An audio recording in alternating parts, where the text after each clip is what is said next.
बहुत पुराने समय की बात है। एक गुरुकुल में कुछ बच्चे अपने गुरु के साथ बैठकर पढ़ाई कर रहे थे।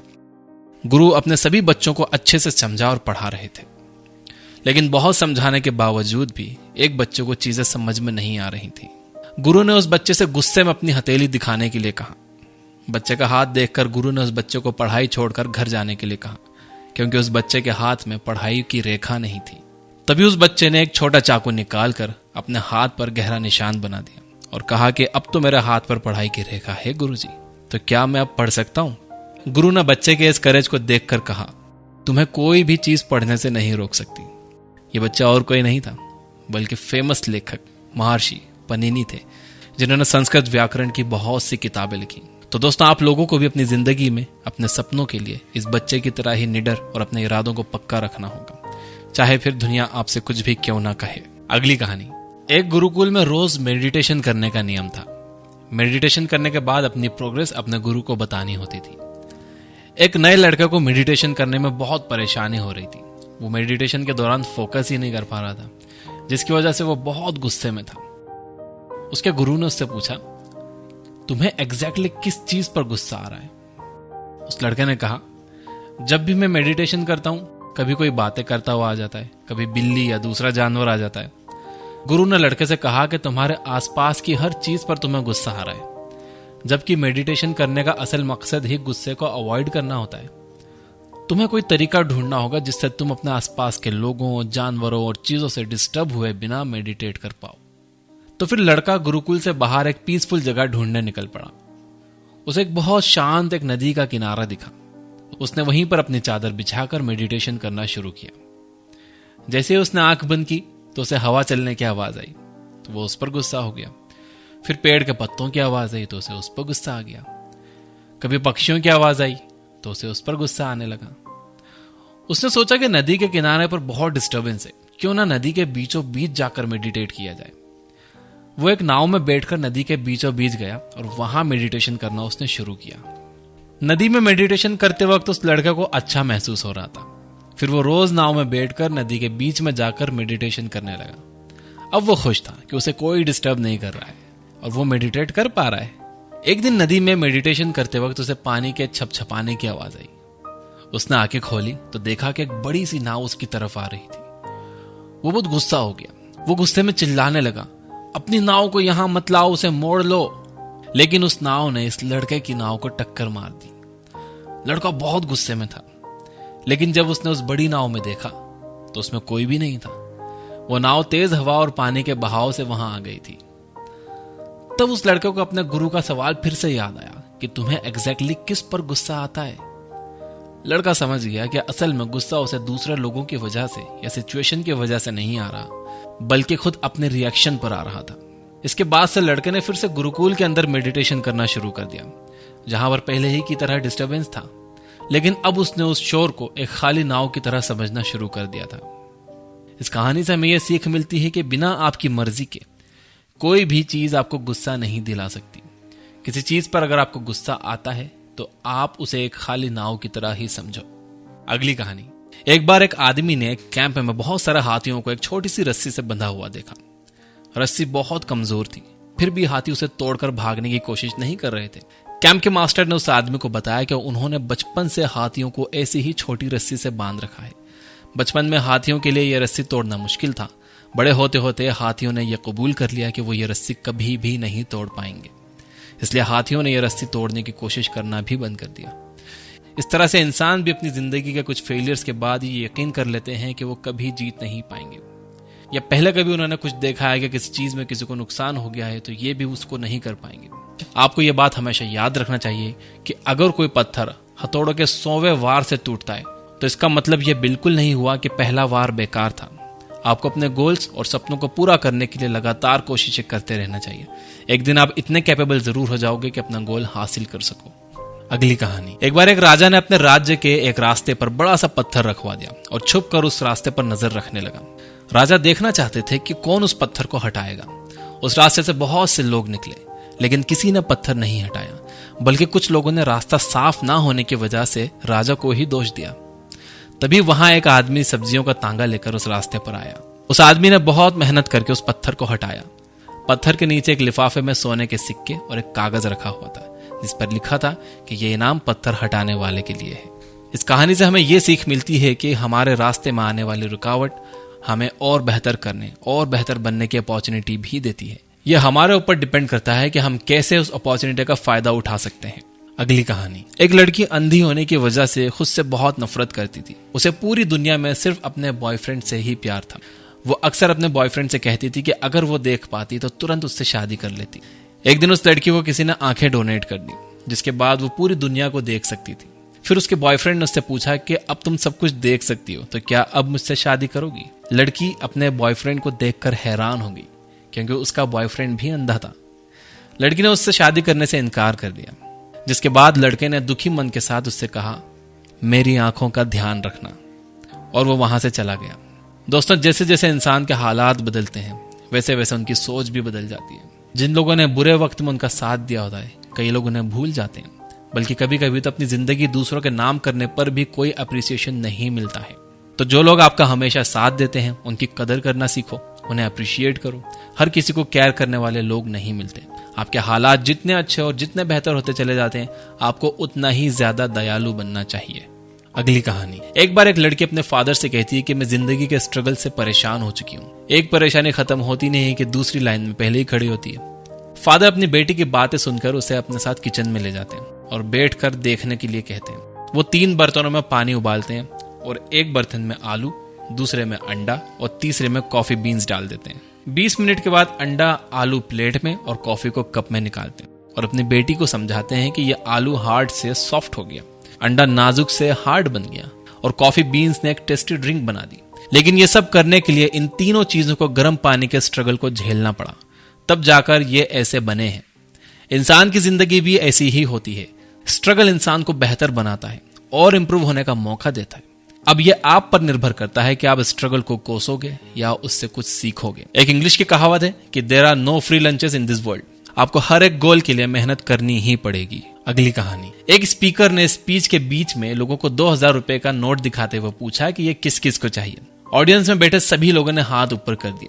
स्पीकर ने नोट को बुरी तरह से मोड़ दिया, फिर पूछा कि अब ये किसको चाहिए। सारे लोगों ने फिर से अपने हाथ ऊपर कर दिए। इस बार स्पीकर ने नोट को बुरी तरह पैरों से रौंद कर पूछा कि अब ये किसको चाहिए। इस बार भी सबने अपने हाथ ऊपर कर लिए थे। दोस्तों, इस कहानी से हमें यह पता चलता है कि पैसों की वैल्यू कभी भी कम नहीं होती, चाहे वो कितना भी गंदा क्यों ना हो जाए। 2000 को नोट जूतों से दबाने के बाद भी 2000 का ही रहा।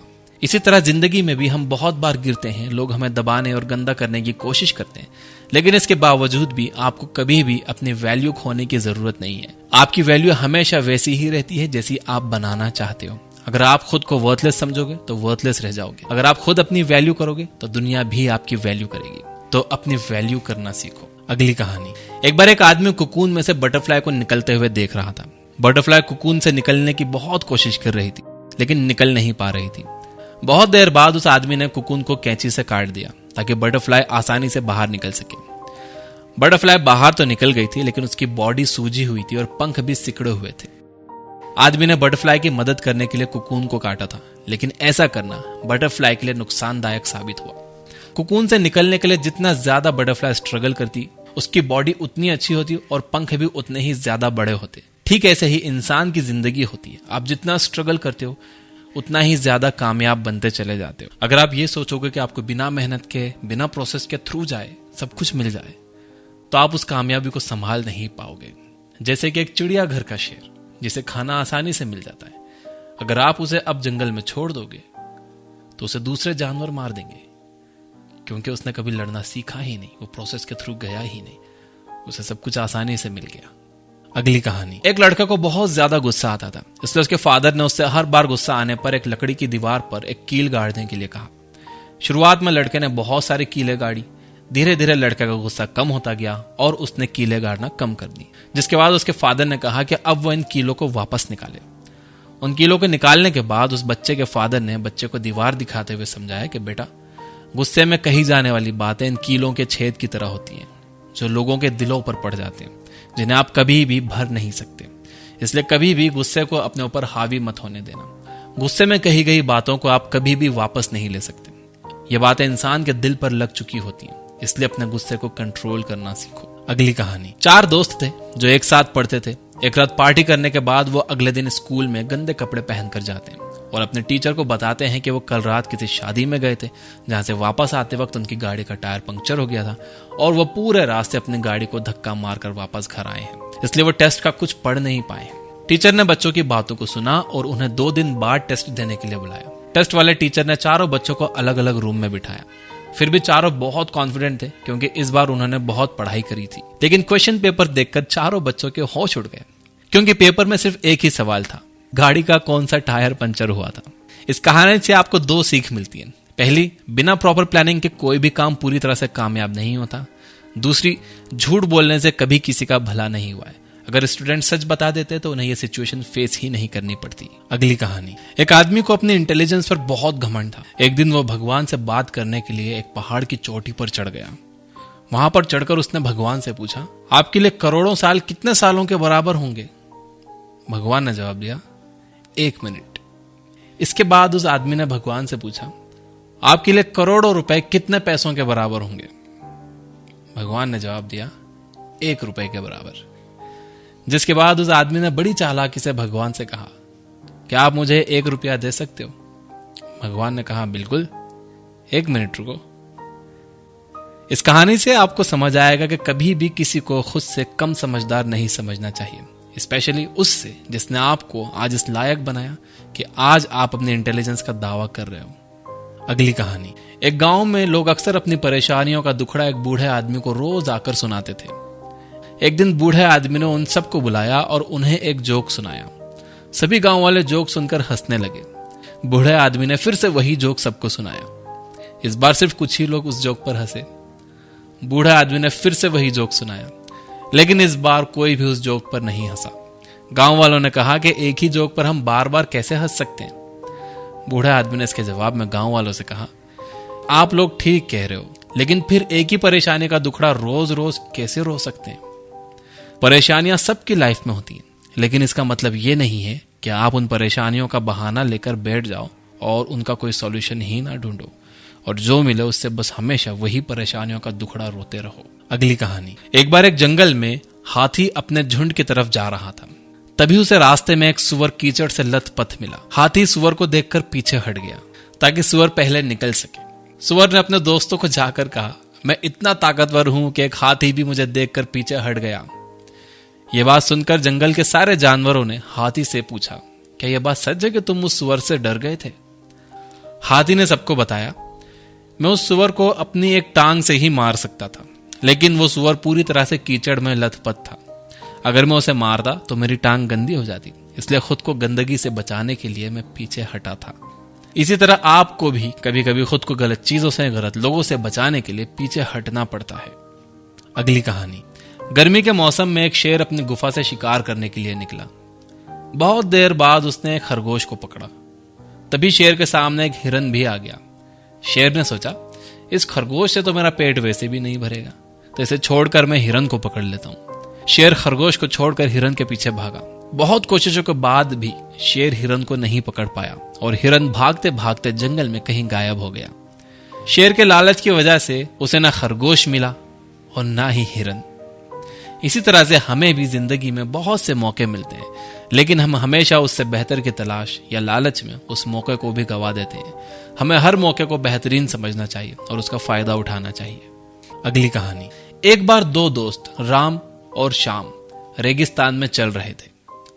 तभी अचानक दोनों के बीच किसी बात को लेकर बहस हो गई, जिसकी वजह से राम ने श्याम को थप्पड़ मार दिया। श्याम को थप्पड़ लगने पर बहुत दुख हुआ। उसने दुखी मन के साथ रेत पर लिखा, मेरे बेस्ट फ्रेंड ने आज मुझे थप्पड़ मारा। कुछ दूर चलने के बाद उन्हें एक पानी का तालाब मिला। दोनों पानी पीने के लिए उस तालाब के पास गए। तालाब के पास बहुत फिसलन थी, उससे श्याम फिसल कर तालाब में जा गिरा। राम ने तुरंत श्याम को तालाब में डूबने से बचा लिया। श्याम ने इस बार एक पत्थर पर लिखा, आज मेरे बेस्ट फ्रेंड ने मेरी जान बचाई। राम ने श्याम से कहा, जब मैंने तुम्हें थप्पड़ मारा तो यह बात तुमने रेत पर लिखी थी, और जब मैंने तुम्हारी जान बचाई तो तुमने ये बात पत्थर पर क्यों लिखी? श्याम ने राम को जवाब देते हुए कहा, जब हमें कोई चोट पहुंचाता है या दुख देता है तो हमेशा उसे रेत पर लिखना चाहिए, ताकि माफी की हवा उस गलती को हमेशा के लिए मिटा दे। और जब कोई आपके साथ अच्छा करता है तो आपको उसे ऐसे ही पत्थर पर लिख देना चाहिए, जिससे कोई भी गलती वाली हवा का झोंका उसे मिटा ना सके। इस कहानी से हमें यह सबक मिलता है कि इंसान को हमेशा अपनी जिंदगी की पॉजिटिव चीजों पर ध्यान देना चाहिए। जो हमारी केयर करते हैं वो हमसे नाराज होते हैं, गुस्सा होते हैं, लेकिन मुसीबत के वक्त में भी वही हमारी मदद के लिए सबसे आगे खड़े होते हैं। इसलिए अपने आसपास के लोगों की पॉजिटिव चीजों पर फोकस करिए। तो दोस्तों, ये थी 15 कहानी। उम्मीद करता हूं इन कहानियों से आपको काफी कुछ सीखने को मिला होगा। इन कहानियों को अपने सभी चाहने वालों के साथ शेयर जरूर करिए। वीडियो पसंद आया हो तो इसे लाइक जरूर करना, आपके लाइक बहुत मायने रखते हैं। अगर इस वीडियो से आपको थोड़ी भी हेल्प मिली हो, आपकी परेशानियों से निकलने का कोई थोड़ा भी रास्ता दिखा हो, तो आप कमेंट जरूर करना। मैं आप सबके कमेंट्स पढ़ता हूं और आपके कमेंट्स मुझे इंस्पायर करते हैं और अच्छा कंटेंट बनाने के लिए। और रियल लाइफ स्टोरीज सुनने के लिए डाउनलोड करिए ये बुक ऐप। वहां पर एक नया सेक्शन हमने ऐड किया है, बेड टाइम स्टोरीज, जहां पर आपको बहुत इंस्पायरिंग रियल लाइफ स्टोरीज सुनने को मिलेगी। Finally, you guys are amazing. Keep reading, keep learning, keep growing. Thank you for watching.